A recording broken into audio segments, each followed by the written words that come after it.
welcome back to my channel. If you're new here, my name is Shirley, also known as Backttalk, and I usually do anything Disney, but today I'm going to give you our overall ratings for the Norwegian Cruise Breakaway. I do want to make a disclaimer that we've only been on Norwegian once. We have some experience with other cruise lines, but I just wanted to do the disclaimer. If you do love Norwegian, please leave it on the comments. If you disagree with me, please be kind and leave it on the comments, because I'm sure people would like to hear all sorts of point of views. I hope you enjoyed this video. Now let's hear all about it. Next up, we have the overall ship ratings, which is an 8 out of 10. We actually really thought the ship was really nice. It had a chandelier where people took pictures every night, and that was kind of like the center where most of the restaurants, the casino, the nightlife was by. All of the chairs, all of the tables, everything was very kept well. There was nothing really with holes or anything that needed some love. I think everything was pretty up to date. All of the restaurants were on theme. Most of the sections were on theme.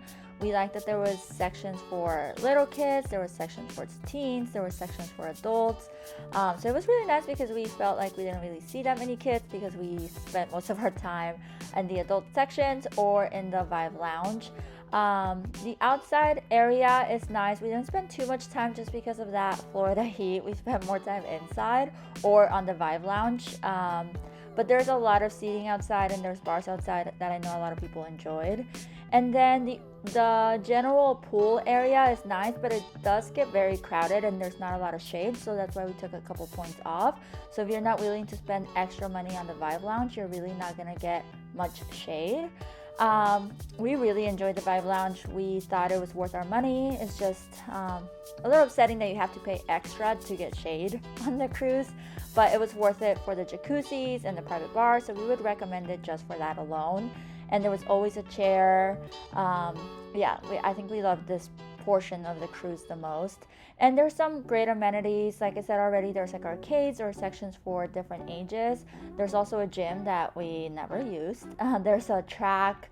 There's a rock climbing. No, there's not a rock climbing. That's why we took a point off. So on their map, it shows rock climbing, and I want to say a restaurant that is not actually there. So they need to update their maps.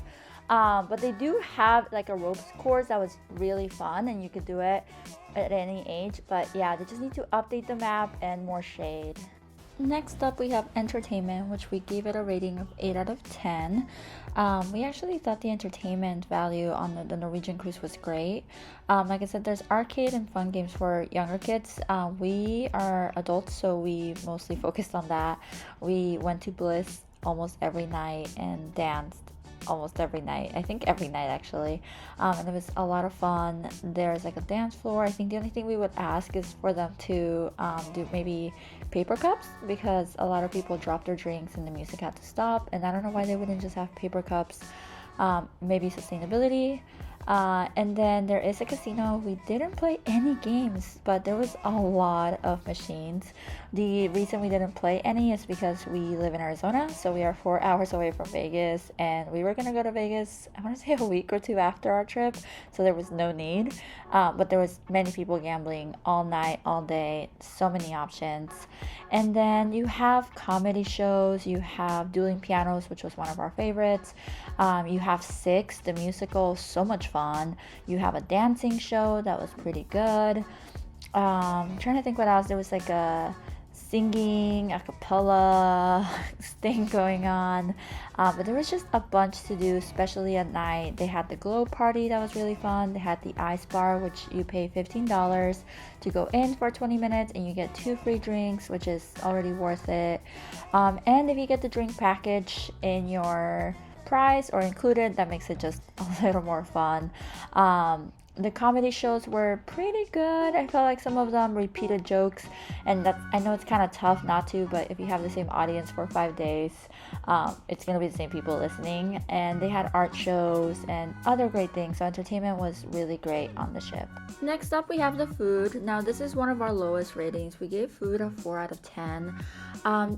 It's not that there wasn't plenty of food. If you've ever been on a cruise, there's always food all the time, which is great. I think it just did not meet quality as we expected. So when we went to restaurants, the menus did vary, and there's always like the same 5 items you can get. but at restaurants often our orders would come in late or wrong. I can't really do dressings or creamy stuff, and if I order a salad it would come with it, even if I asked without it. So those were a couple of issues. Another issue was the buffet. It was a big miss for us. I don't like breakfast, but I do like hash browns, and even the hash browns during the menu or the breakfast menu were not that good. So we ended up eating cereal for breakfast and toast and bananas and things like that. And then the quality of it wasn't great because both myself and Kitty both got sick, like stomach sick, after our cruise. And I know you're probably thinking it's probably because we ate a lot, but no, I think it's just what we ate. It just wasn't quality. Even at the beach, their private beach in Norwegian, it was just like hot dog and chili and things you can get at the buffet. And then there's like little kiosks for like tacos or burgers, but they weren't really that quality. The tacos were not that good. We waited a long time in the sun for these tacos. The buffet does have events, like one day it'll be like Western, one day it'll be like Mexican cuisine, and it just didn't fit our needs. Like when I imagine Mexican, I imagine, at least cruise wise, I imagine like nachos and tacos and sour cream, and I was really excited. And then we get there and it's like ground chili and like flour tortillas, but they weren't really flour. It's really hard to explain.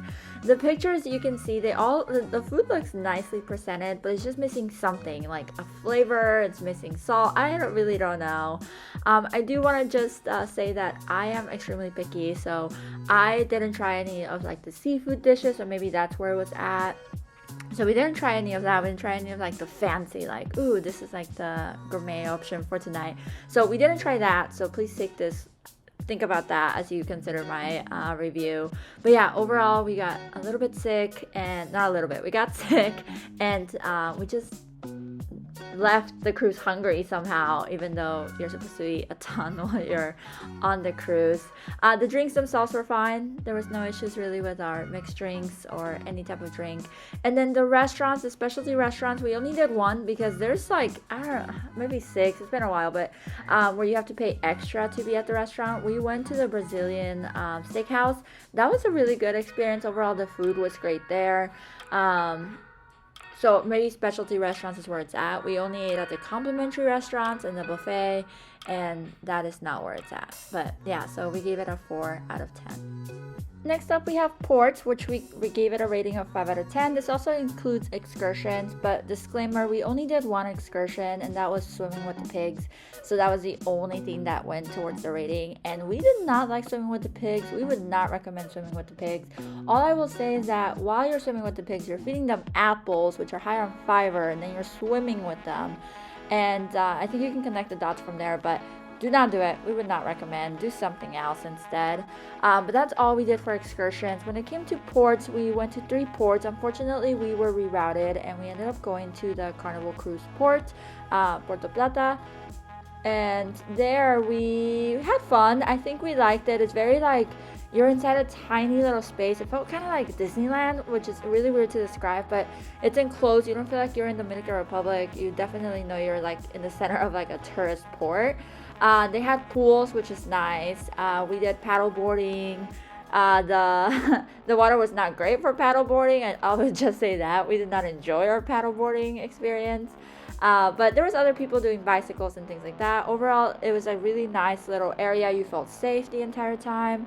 And then we went over to the British Islands and the US Virgin Islands, and those were okay. British Islands, we didn't do too much, so we can't say much about it, but the little area they had was missing a lot, and a lot of the places were closed. And then for the US Virgin Island, we went to Megan's Beach, which was great. I think that was our favorite part of the port, but the taxis were really, really sketchy, so just watch out on that. Next up, we have our room rating, which we gave it a 6 out of 10. I will say that we went with the most valuable room, or the most value room. It's the smallest room, and it's like in the interior with no real amenities. And that's really just because I'm a teacher and Katie's a former teacher, so we were working with teacher salaries. This was summer, so yeah, we wanted to go on a trip, but it had to be somewhat value. But the reason we gave it that rating is, other than being small, which we knew was going to be small, it didn't really have a TV that worked. So the TV does turn on, but you can't really watch anything. You can rent a movie for $10 and that's it. You can't actually watch anything on it, so make sure you download books, movies, whatever to your own devices, because there's nothing on the TV. It's just there for decorations and for like general boat announcements. The other reason we gave it such a low rating is the fridge. There was a fridge, not that we would need it, and the fridge itself is fine, but it was occupied, kind of like a mini bar, so if you wanted to use the fridge you had to rent it out, which was not as great either. Lighting and all of that was great. The only problem also is the plugs. There was only one outlet, so we did take our like chargers, like a port where it has like multiple USBs at once, so that helped us too. But it is something to consider when you're going. The location was, I think, one of the worst parts of our room. If you watch my vlogs, you would see that it took us a good almost 10 minutes to get to an elevator if we were walking, at a normal pace. At a faster pace, it takes maybe less time. But if we were just, walking from point A to point B, it was a really long walk to go from our room to the elevators. And then we had to like curve and curve again. So it just took a bit to get there. So imagine like dancing all night and then having to walk all the way to your room. So I think this was maybe because it is a value room. So we were just placed in a room that they had. I think maybe if you bought one of the more expensive ones, maybe your experience wouldn't be like this, because then you would pick your own room. I know with like the Disney cruise, you get to pick your room before you go. Right now we're gonna do Virgin, and Virgin is just randomly assigned as well, so we'll see how that goes. But yeah, overall the room was fun. It was what it was, but just things to consider as you're planning out your room. And our final rating, we have service and cleanliness, which we gave it an 8 out of 10. And our overall recommendation, we gave it a 5 out of 10. So service and cleanliness was not a problem at all. Oh my gosh, everything was so clean. All of the bathrooms on every floor were clean, impeccable, perfect. So cleanliness, perfect. Service, we did ding it just because anytime we ordered an extra dish or an alternation or a drink during our dinner, it never got there. Most of our dinners took 2 hours. One dinner took 2.5. So it's just, the service was just not where it should have been. I don't know if it's because they were still low on staff when we went or what, but it just wasn't for us. And then overall recommendation, we give it a 5 out of 10 because again, we went on like a value trip. I think if you went to all of the specialty dining and you got a balcony room, then maybe the issues that I mentioned would not be a thing. But if you were trying to budget something and go on like a, I don't want to say cheaper, but a more value experience, then I don't know that I would recommend Norwegian for that. I would recommend maybe going to something super cheap like Carnival and starting there, and then maybe going up from there. If you have any questions, just leave them on the comments. I would be happy to answer them. And I hope that if you disagree with any of these, you would let us know your experience, because I know it's always helpful to hear from multiple people. I hope you enjoyed the video. Don't forget to subscribe so you can see all of the vlogs from our trip and from our other cruises that we've been on and will go on. And until next time, adios.